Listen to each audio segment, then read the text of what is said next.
Caryn is a graduate of UC Berkeley as well as UCLA School of Law and Urban Planning program.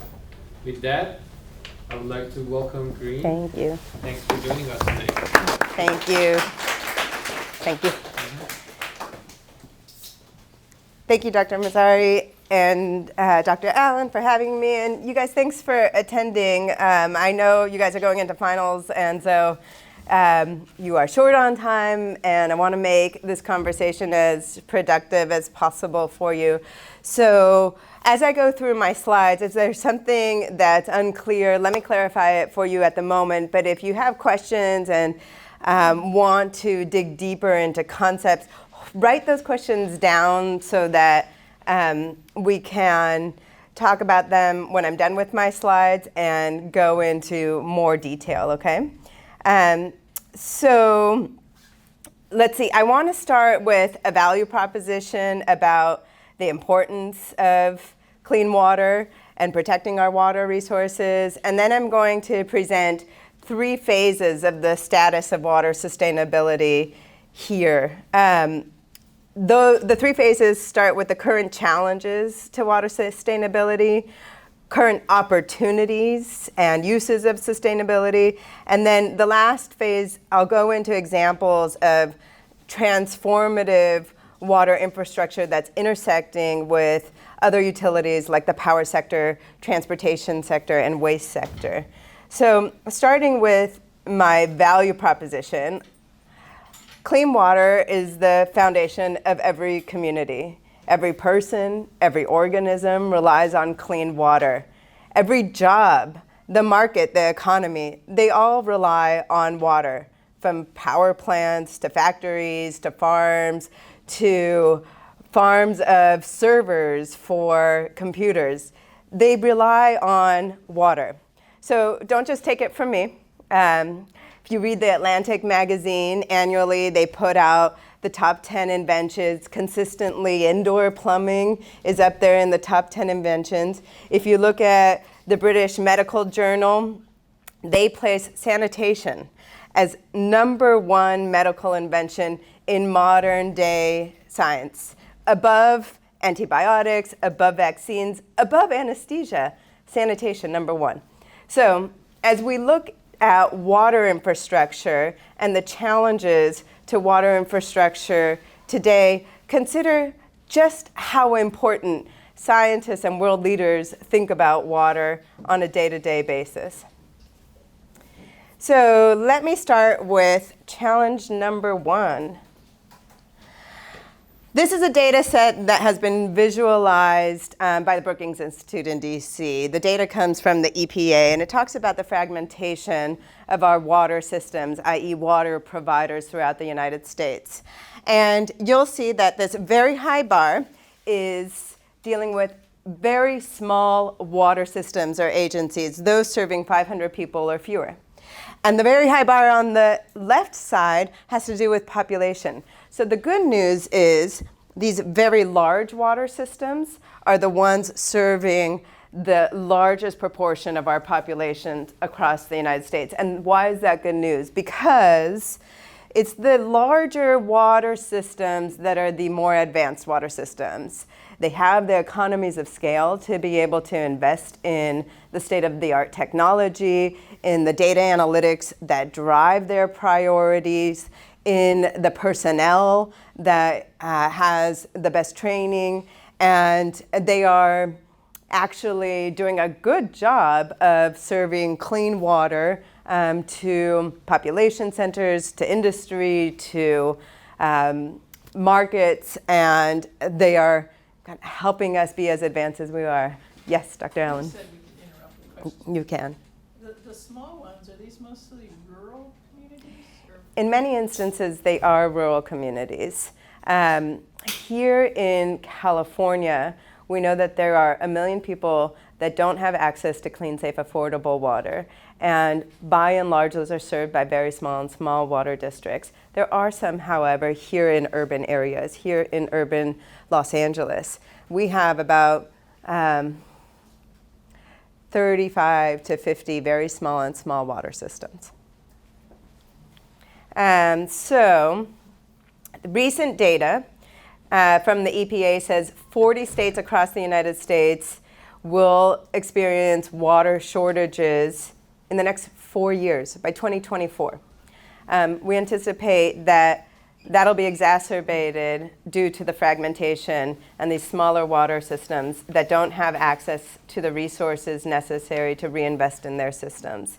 And just based on facts, not a lack of will or interest in providing the best service possible, the smaller water systems are disadvantaged because they have a smaller rate base or customer base from which to draw revenues so that they can reinvest in their systems.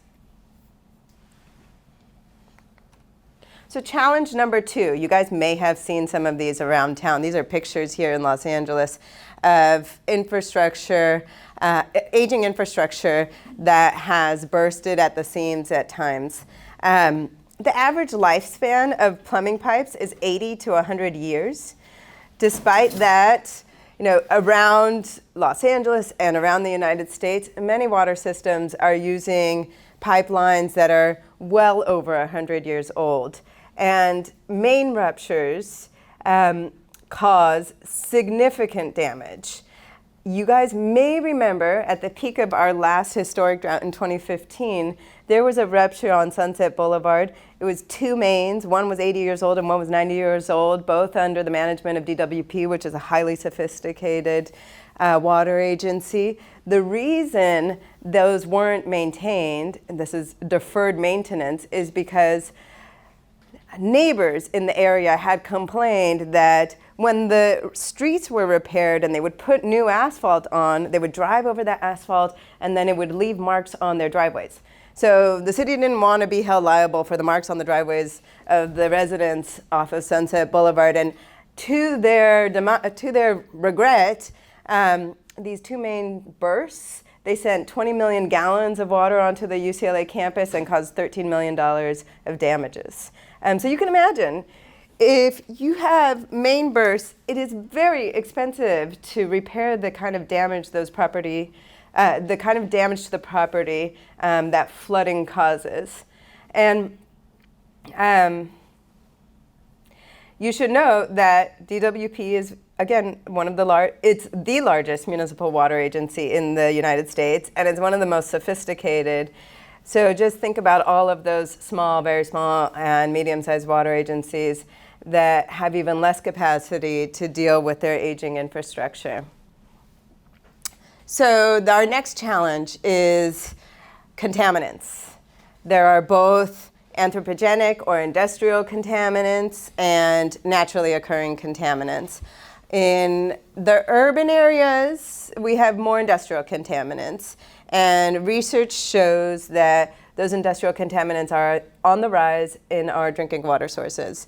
The maps on the right just came out of the UCLA environmental report card put out by the Sustainable Communities Challenge, I believe it's called. And these are industrial chemicals used as adhesives, as solvents, as degreasers, lubricants. The map on the left is an identification of the presence of a new class of chemicals called the PFAS chemicals. You may have heard about them. News is kind of coming out more and more. There are clusters of these findings. This is a chemical that has been used in non-stick type of products. So fire retardants and Teflon and Gore-Tex, and sadly, we do have a cluster of them here in Los Angeles. So treating these chemicals is becoming increasingly more expensive for water systems.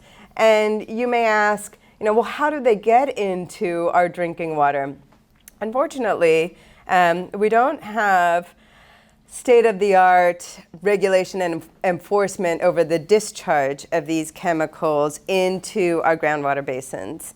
And a full third of groundwater supply here in Los Angeles comes from a full third of our water supplies come from groundwater basins here.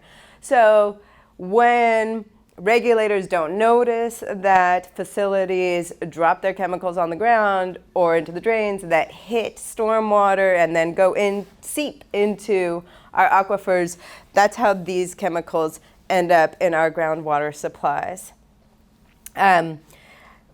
Now, there are many regulated facilities that operate perfectly well. There are others that don't even know they should be regulated. There was a study done with UCLA researchers and several high schools over by Compton Creek. And they found that 1 in 3 facilities that should be enrolled in the industrial stormwater permit was actually enrolled. So 2 out of 3 didn't even know they needed to be enrolled. Big problem. Our next challenge, extreme weather. People are calling the extreme weather climate whiplash. During the peak of our last drought in 2015, Los Angeles and California writ large had been experiencing the driest time in modern history in California. And within 11 days, we saw one of the worst torrential downpours come down with precipitation in the southern region of California. That's what I mean by extreme weather.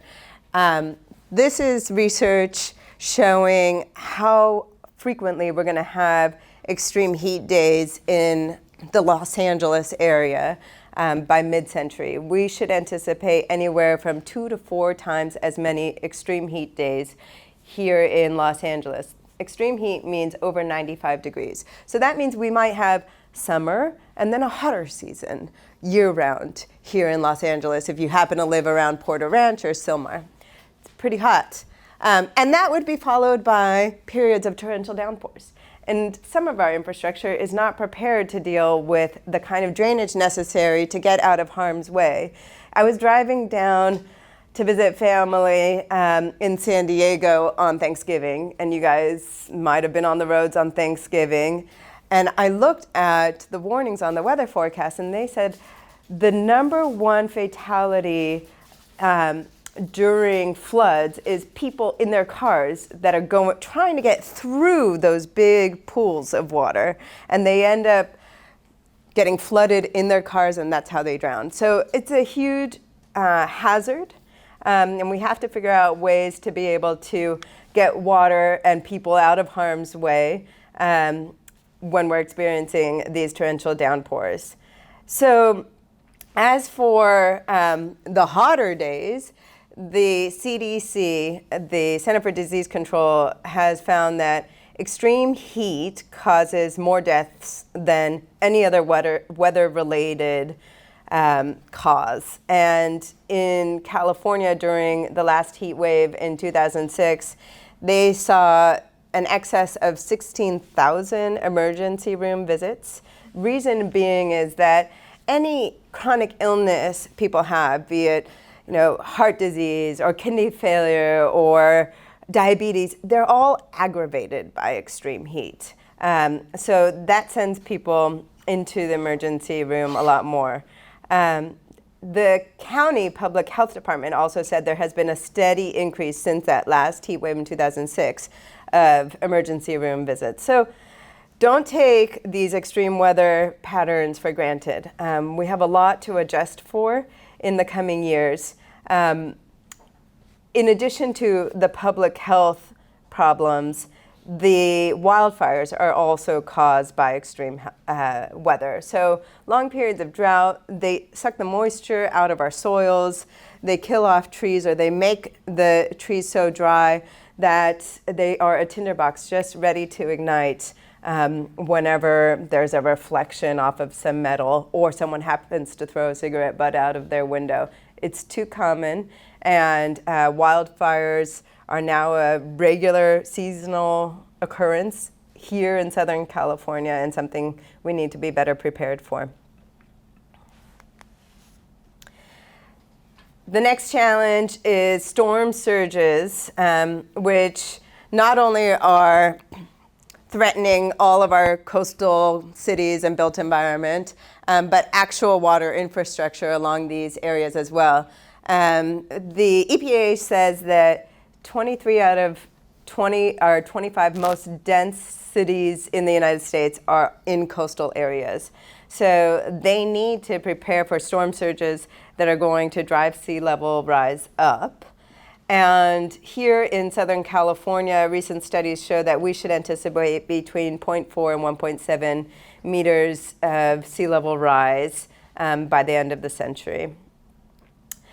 In the pictures, let me explain how sea level rise is affecting actual water infrastructure. We're dependent on groundwater that's along the coast. So these are pumps that pull out fresh water from that groundwater basin. Seawater actually intrudes and needs to be pushed away from the fresh water because it takes a lot of energy-intensive treatment to get the salts out of seawater. So we want to avoid that intermingling of seawater with our freshwater resources. As sea level rise, it gets harder and harder to keep that at bay and to protect our freshwater resources. So that's a problem we're having as sea level rises. This is actually a picture from the East Coast, from the Rockaways off of New York, where a sanitation plant was overwhelmed during Hurricane Sandy. But it could happen on any coastal area where you have sanitation plants, and oftentimes sanitation plants are on coastal areas. And what happens is that the water overwhelms the system. They can't keep the effluent in to treat it, and they can't keep they discharge it basically out to open waters. This is raw sewage going out to open waters, and you may think, oh, well, eventually it'll wash away. But you look at pictures during hurricanes, and people are trying to move from their homes to safety through raw sewage. Raw sewage carries pathogens in it, and pathogens are the entry point to epidemics like cholera. The reason sanitation is the #1 medical invention is because we stopped outbreaks of cholera from happening. This could happen again, and we could face certainly outbreaks of cholera. So this last picture is a picture that USC researchers did for the county of different water assets that we have in LA's coastline that are vulnerable to sea level rise. I'm going to name a handful of them, but just to make sure you're not too comfortable, we have a lot of work here to do in Los Angeles. The Hyperion wastewater treatment plant is in one of these zones that could be hit by sea level rise, exposure zones. The Hyperion wastewater treatment plant is the largest sanitation plant this side of the Mississippi River. Similarly, the Terminal Island Reclamation Plant, the Coastal Interceptor Sewer runs along the west coast, the Venice Stormwater Pumping Plant, the San Pedro Stormwater Collection System and Drain Network, wastewater pumping plants. DWP has 200,000 feet of drinking water pipes all along the west coast. So we have a highly vulnerable water infrastructure along our coastal areas. Similarly, our port, though it has been built to withstand sea level rise, the electricity that moves those big containers on and off of ships and the lights that allows the dock workers to do that at night, those have not been built to withstand sea level getting into the electric switchboards. So that needs to be reinforced and protected. Recreational areas, boardwalks, fishing piers, picnic areas, athletic courts, buildings and roads all along our coastal areas need to be protected from sea level rise as well in the coming years. So there are my series of very scary challenges to our water infrastructure, and this is why the American Society of Civil Engineers gives our public works projects a D+ today. This is a downgrading from 40 years ago when we had a C overall. Our water systems are doing quite poorly. And I think that they're inflating grades here. I think because if they gave us an F, there would be nowhere to go further down. And you would think that the reason, the fact that our public works systems are doing so poorly would mean that our government would invest more in these systems, but just the contrary is happening. The federal government peaked their investments in water infrastructure in the 70s and 80s, and it has gone downwards since then. Whereas they had provided 72% of water infrastructure funds, they're currently providing 17% of water infrastructure funds. So a lot of the funds that are going to come into retrofitting, replacing, restoring, and kind of hardening our water infrastructure are going to come from the state or local resources in the coming years. So here's some ways that researchers and water engineers and advocates are finding opportunities for efficiencies and for doing more with less. To begin with, in response to the fragmentation, we're looking at opportunities for consolidating water resources, so water delivery and wastewater delivery. This is a cool study done by researchers at UC Davis with advocates at Policy Link and the Leadership Council for Justice and Accountability that just look at the proximity of water systems to each other. And Dr. Allen was right. Most of our very small and small water systems are in rural areas, but that doesn't mean that they can't improve their delivery by basic virtue of being close to each other, right? And by opening up their economy of scale to a larger customer class and having more revenue.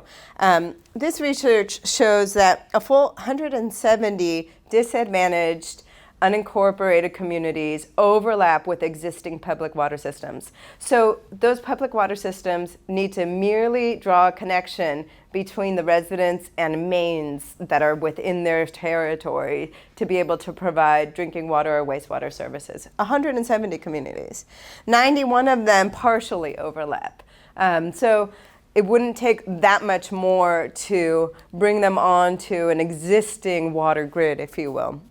Yes, there are still many isolated communities, but even those may be close to each other, so they could pool and share resources, like a new well that isn't susceptible to contamination, or a wellhead treatment, so it wouldn't be as expensive for each of them individually to go out and buy such an expensive treatment. These are the kind of creative thinkings of sharing costs, of pooling resources that we need to be looking at to strengthen and fortify our water infrastructure in the future. So you saw the aging infrastructure and the kind of damage that does. This is a cool map that I got off of the LA Times. They actually had to do a Public Records Act request to get the information from DWP about the age of all of their infrastructure. The good news is that DWP actually knows what the age is of all of their pipes. And I wouldn't say that all water systems know that, but with the data that the LA Times could get, they mapped out the age of all of the pipelines and where they were. And you'll see that the ones in dark blue, there was one just right there, are over 100 years old. And DWP used to have a replacement schedule of 300 years. Now, you guys remember I mentioned that the lifespan of these pipelines is 80 to 100 years. So leaks and ruptures were inevitable when they were going to wait 300 years. Thankfully, maybe it was the UCLA scandal or many other leaks around town has put enough pressure on them to accelerate their replacement to 125 years.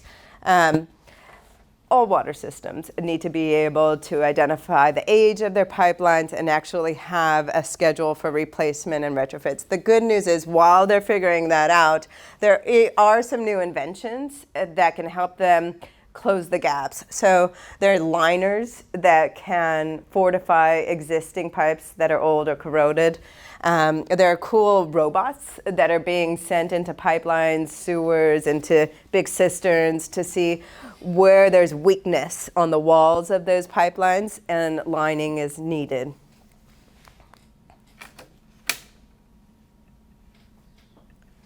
So contamination, still a big problem. And the kind of awareness, public awareness of industrial contamination in our drinking water has grown since the Flint, Michigan scandal. So that has led to some pretty good policies, such as requiring all public schools to test drinking water fountains for lead. 70% of schools are complying at this point.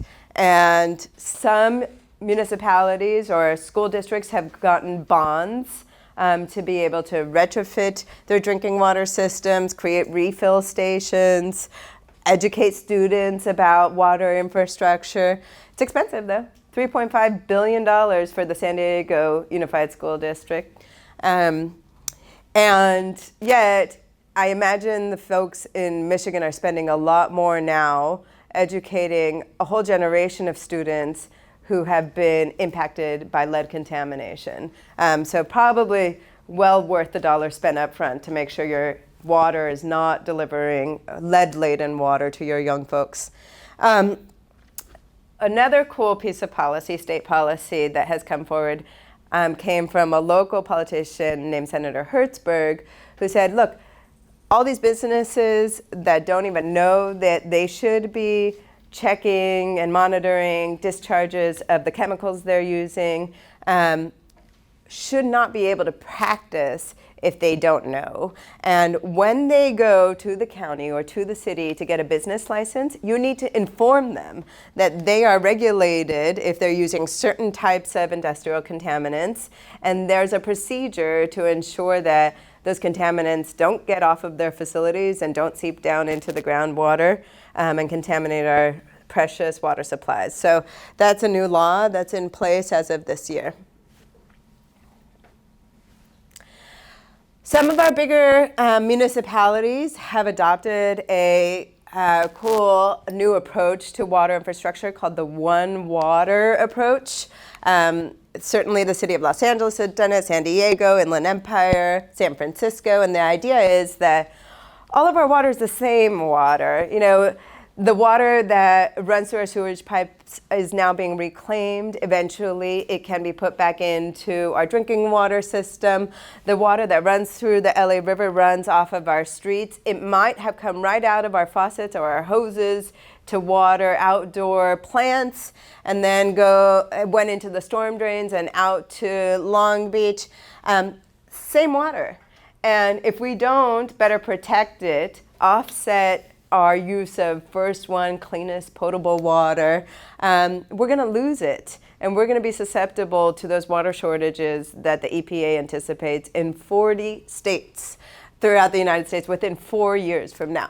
So the idea is to change all of our, or to enhance all of our priorities, our policies, and our infrastructure to be as efficient as possible, to reuse our water, to reclaim our water.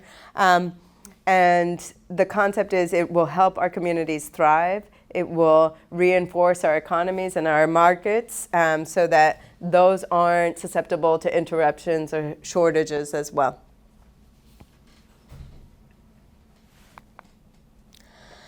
So the responses to sea level rise. This is a map created by a project called Resilient by Design. Resilient by Design was hosted by the government of Holland, of all authorities, that has a lot of experience keeping sea level back. You guys may know about their famous lock system, which allows Holland, which is actually below sea level, to continue to operate and thrive. And they are on a kind of national life mission to teach all coastal areas how to deal with sea level rise. They took this design competition to Bangladesh and southern India and Indonesia after leaving the Bay Area. This is the one from the San Francisco Bay Area that happened 3 years ago. And basically, they funded groups to compete against each other. These were groups of water advocates, environmentalists, landscape architects, engineers, taking certain parts of the bay and designing kind of resilience projects that would protect these areas if and when sea level is to rise. 2 of these projects have already been funded and are in the works of being adopted now. One of them was elevating the Embarcadero. If you guys have been to the Embarcadero near the ferry building, during high storm season, the water actually eclipses the walls right now, and it stops traffic off of the Embarcadero, and it certainly stops foot traffic, and it is approaching the BART lines. The BART is the Bay Area Rapid Transit. So their idea to fortify and protect themselves from sea level rise is to elevate it. This is a picture actually in Massachusetts of a sanitation district that was looking at sea level rise data back in the 90s, and this is probably one of the first planning projects that responded to scientific data about sea level rise. And they're hard to see, but these are pylons that have lifted the sanitation plant 2 feet off of the water, with the expectation that they would need to be that much higher to avoid overflows. So I'm getting to my last few slides. I talked about phase 2 being opportunities of sustainability. Now I'm talking about phase 3, which is not just sustainability, but transformational intersections with other utilities, such as power, such as fire management, such as waste management. So I told you about the consolidation of water agencies. In Lake County, which is in Northern California, they experienced a series of fires, all in 2015, one after another. And they had 6 different small water systems here. Not only were those systems not able to bring enough water to suppress these fires, they didn't have the pressure to get to the next fire that was coming up along the ridge. And so, out of necessity, they voluntarily consolidated. You'll hear about mandatory consolidation. We have the laws on the books, the relatively recent laws that allow the state to require consolidation. At least these water systems said, we can't do our jobs. We're going to come together out of necessity due to our responsibility to the community there. So they did it because they knew they needed the pressure and the supply to be able to suppress fires in their area. Here, this is the second largest sanitation plant this side of the Mississippi, which is owned and managed by the LA County. This one's in Carson. It's the Joint Water Pollution Control Plant. So they started generating gas from their biodigesters that would eat away at the sewage. And they generated enough gas to run the entire plant. Second largest reclamation plant. They actually served 43 cities, 3.5 million people, 280 million gallons of wastewater daily. And they can create a lot of biogas to work from. They were able to manage their entire plant off of that biogas. But then a private company realized, look, those biodigesters are really powerful, and we have an excess of food waste. This private company called Waste Management has now begun to separate food waste from other waste and deliver it to this water pollution control plant. And they are now creating excess natural gas, which they hold in tanks and they sell off, and people come to get it from the cogen plant here. So here's my last slide for you, and this is also transformational. This is talking about the concept of stormwater runoff, capturing that as it runs along our streets and infiltrating it as close to where it runs off as possible and reusing that for outdoor greening. not only does it offset our first run potable water that we may be using for outdoor irrigation, it also creates a green canopy around a city that is highly susceptible to the heat island effect. So it cools the city. It improves the air quality by having more plants that capture air pollution, and thereby improves our health. And it provides recreation.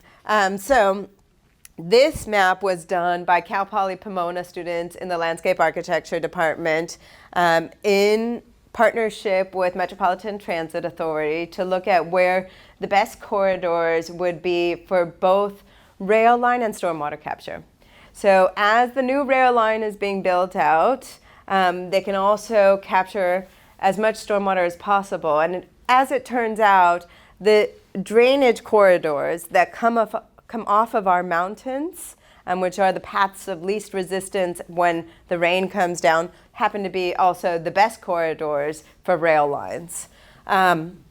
And this map was done by a group called Amigos de los Ríos, but they work in partnership with several community groups, including the LA Neighborhood Land Trust, the Trust for Public Land, the Nature Conservancy, the Council for Watershed Health, and they do a bang-up job of getting grade school students to help convert their own campuses to stormwater retention parks and connect those campuses to nearby parks. And their goal is, and their vision is, to create this emerald necklace all around the region, providing all of the co-benefits that I mentioned to you guys. So I'm going to stop there. I've given you guys a lot of information. But I'd like to hear from you, certainly if you have questions, but also about your vision for where you see yourselves possibly engaging in water infrastructure retrofits and kind of a new Los Angeles. I didn't mean to stump you guys. We could just do questions, Q&A if you like. Well, I guess I would just like to mention, I like the slide about the burst in around Sunset, because right now I'm interning at Metropolitan Water District, and we're doing a lot of the lining of steel pipes because of the PCCP pipes, where that's I believe that was one of the pipes, but it was a small one. It was like 36 diameter. While the ones those water pipes that we deal with, they're about 78 inches, so it's pretty big. So any burst like that would be really massive. Yeah. So it's kind of touching on. Yeah, and does Metropolitan have a good map of where all of its pipes are and the ages of the pipes, so you could actually see where the priorities are? Yeah, so one of the programs actually, it was to identify which ones were more susceptible to that, and which one would cause more damage. So it's, we're targeting like the highest priority right now. Cool. Yeah, and then there's several projects going on right now. So for those who don't know, Metropolitan Water District is the regional wholesaler. They import water from the Colorado River and from the Bay Delta. They're also a partner in the county's upgrade of the sanitation plant that I mentioned.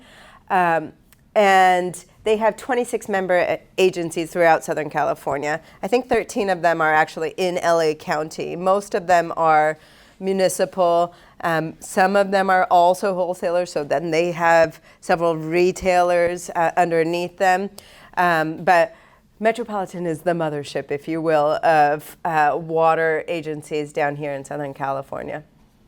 Huge resources. You had a question? Yeah, I was thinking that, as you said, that the water is getting out in the coastal areas too much, but have there been, I don't have exact knowledge of it, to be frank, but have there been more mitigation methods adopted rather than, pushing out the water outside in the coastal areas, because obviously cleaning the toxics from the water is much harder. So I was thinking that we can, use some kind of artificial reservoirs in a certain kind of area from which the wastewater can be collected easily to that waste management, places we have. So, like, can land be used as that? Because land, controlling toxics from the land and limiting it, I feel it's like more possible rather than the toxic in the water, because chemicals tend to spread when they come in contact with water. So is there anything? Yeah, so I would say it's less a mitigation to sea level rise than it is to water shortage and drought. But most of our reclamation plants or sanitation plants are now considering upgrading their treatment systems to full potable reuse. So they want to treat the sewage water that comes into the highest standard possible, and then make it so clean, it's cleaner than glacier water, to reinsert into our public drinking water supplies. And the partnership between Metropolitan and the county right now is upgrading that sanitation plant to that highest level of treatment. So it would be reinserted as opposed to sent out, discharged to the ocean. Right now, the laws in California don't allow sanitation plants or reclamation plants to reinsert it directly into our drinking water pipelines. They require it to settle in a groundwater basin. So it has to seep through the groundwater, which acts as a natural carbon filter. After it's been purified to the highest level, for 6 months before it can be pumped back out and then treated again to be put into our drinking water system.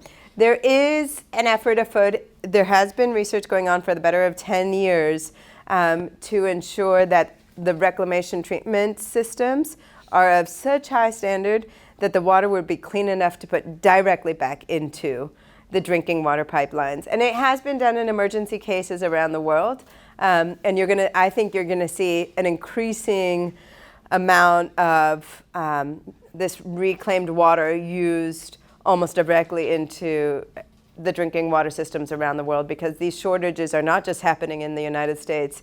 No. They are happening severely and acutely around the world. The World Health Organization anticipates 40% of the world's population will be experiencing water shortages by 2030, within 10 years. That's 40%, nearly 4 billion people.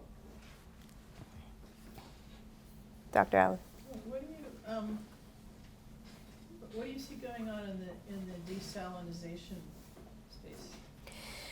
So there's one desal plant in Carlsbad area that is online, and they have a contract with the San Diego County Water Authority that is driving the rates of drinking water up, because desalinated ocean water is the most energy intensive water supply and the most expensive water supply by virtue of that intensity. And there's another desal plant that is being designed by the same private company that created the plant in Carlsbad, and they are seeking permits for a plant in Huntington Beach.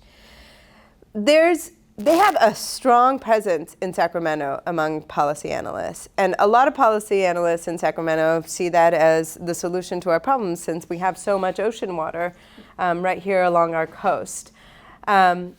The conundrums are the energy intensity, the expense, and the discharge of the brine from those desal plants are actually quite harmful to the ocean marine habitat.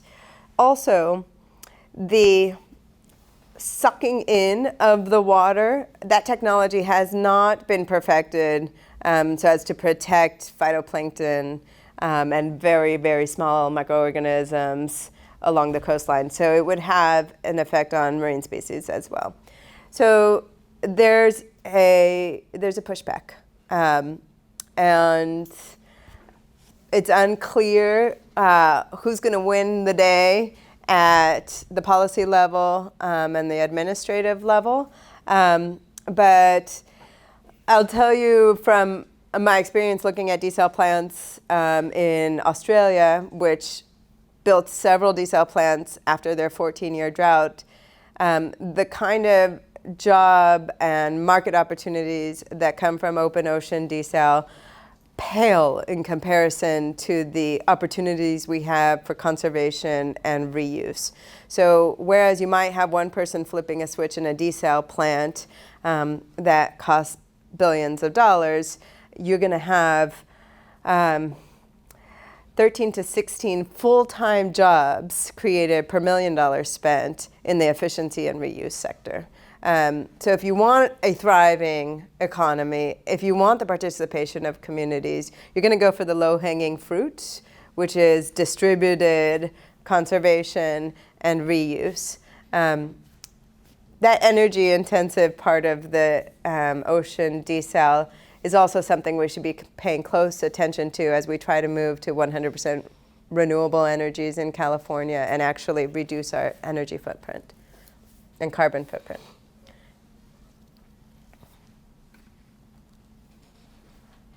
Yeah. I noticed that in the charts that we are now reducing federal funding Yeah. for water, but we are compensating by local municipalities and state funding. We're trying. Is there a way to advocate more of that on the federal level to bring that back to what it once was? Well, if you can vote, make sure you are voting, and make sure this is a topic of policy for federally elected officials. I would say tax reform is also a significant topic for federally elected officials. We've seen the disparity in taxes widen over the past 50 years more than ever before. So the little bit of taxes that are left are kind of reduced, and that's why we're seeing such a small amount going to such an important issue as water infrastructure. And if you're voting for electeds that want to improve the way wealth is redistributed so as to protect the public at large, you'll be voting for electeds that don't support the kind of tax reform we've seen over the past couple of decades. Yep. So I'm not sure about this, but I imagine DWP is one of the fewer agencies that has both water and power. Right. Do you see anything in that organization? I mean, are they just completely split, two different organizations, or is there anything that benefits from that type of organization in planning for the future? Yeah, absolutely. And I think that's part of kind of the transformative idea of co-locating or bringing power and water together. The transport, treatment, and pumping of water takes up 20% of the state's electricity. It's the largest demand on the state's electricity of any sector. And so when we saw significant water efficiency during the peak of our drought in 2015, the state as a whole used less energy overall because of our conservation of water. Same went for the city of Los Angeles. It stopped watering all the medians, it stopped watering parks. They saw their energy demand drop more significantly than they had seen with all of the energy efficiency measures in buildings, in getting motorized vehicles off the road. And if we can see more of this marriage between water efficiency and energy efficiency, we can drive demand for both down.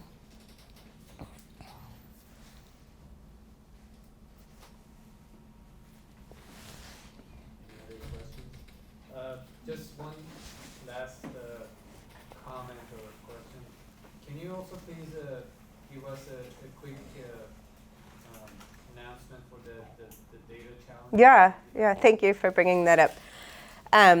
So we've been working with a consortium of groups, including the state, on making sure that all water data is transparent and available. Everything from the age and vulnerability of dams to drinking water quality in your neighborhood to pipeline ages, right? And that data is housed online and by the Department of Water Resources, and it's available to everyone. But the Water Data Challenge is a project that is helping bring teams to see exactly what data set they want to work with and usher them through a 3-month hackathon process where they can create a discrete project to help the state solve the problems and challenges that I presented to you. And there are more challenges, of course. And there are winners, and the past 2 years, the winners have not only received a lot of public recognition, many of them have gotten entry points into jobs in state water agencies. They've received $1,000 awards, and they get to work with some of the greatest water engineers and policymakers in the state. So I encourage you guys all to think about entering the Water Data Challenge. It'll be over the summer next year again. I think that they might encourage folks to work on challenges related to extreme weather. And we could even do a hackathon at this campus. There have been hackathons at campuses around the country, actually, for the California Water Data Challenge. There was even one at Harvard. People are really interested in what's happening in California. And we could start working on issues that affect this particular campus or the region or the state. It's up to you guys. But it's a really exciting opportunity. Just one more comment that the chair of our computer science department is here, so it would be a great opportunity for our computer science students to maybe collaborate with other engineering, maybe civil engineers or even mechanical engineers Absolutely. to work on this project. Yeah, absolutely. Yeah, data analytics is part of the 21st century solution. It's a very general question. Everyone will have it. I guess mostly they don't ask. With all these water treatments and everything going on these days, is Los Angeles tap water still safe? Depends on where you are and who's serving you water. Like it depends on the city I am. Say Alhambra. Does Alhambra have a municipal water district? I don't know. Generally speaking, the municipal water districts are faring better than the smaller water districts. You can inform yourself. There are databases online that allow you to type in your zip code and find your specific water agency and get their consumer confidence report. They're supposed to publish these annually. They go through a battery of tests looking at contaminants, 51 different contaminants that are regulated in drinking water. And they'll show you what levels there are of those contaminants over the year, and if there's any that rises or exceeds the maximum contaminant level, you know there's a problem, and then you can find out if they're actually addressing that problem by improving their treatment systems or infrastructure. I tell you, I call the water quality scientist at my water agency at least on a monthly basis. I noticed when she switched her name because she got married. So feel free to call your water agency anytime to learn. Could you tell us a little about how your career and how you got to this place and what you're doing?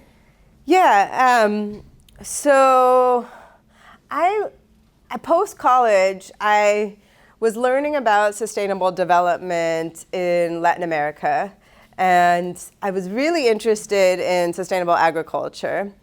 And around the same time, the World Bank said, the next world war is going to be over water resources. And that struck me, and I thought, I want to be part of the solution to avoid that kind of conflict. So I better learn everything I can about water. And certainly sustainable agriculture is very dependent on water, so it was a good dovetail to my passion at the time. And from there forward, you know, every research project I did, I ended up going to grad school, and I studied urban planning and law. Every paper I wrote, project I did had something to do with water, and water has been fascinating.